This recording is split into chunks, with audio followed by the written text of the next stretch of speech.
এই ভাপা পিঠা যেন তেন ভাপা পিঠা না, এটা একটি অসাধারণ ভাপা পিঠা। তো এই রেসিপিটা চলেন আমরা দেখে আসি। এখানে আমি কিশমিশ, 4 রকমের বাদাম আমি এখানে ভেজে নিয়েছি তেল দিয়ে, আর মুরব্বা নিয়েছি, সাথে নিয়েছি খেজুরের গুড় আর নারিকেলের গুঁড়া, আর হচ্ছে গিয়ে চালের গুঁড়া, সিদ্ধ চালের গুঁড়া হলে বেশ ভালো হয়। তো এখানে আমি গুড় দিয়ে নিচ্ছি নারকেল দিয়ে নিচ্ছি, 3 রকমের বাদাম দিয়ে দিব, তারপর মোরব্বা, তারপর আবার চালের গুঁড়া দিয়ে দিচ্ছি। এখন আমি আবার সেম প্রসেসিংয়ে দিতে যাচ্ছি।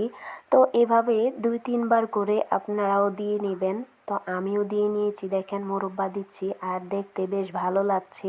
খেতে না জানি কত মজা হবে, এটা যে একবার খাবে সে এই পিঠার প্রেমে পড়ে যাবে।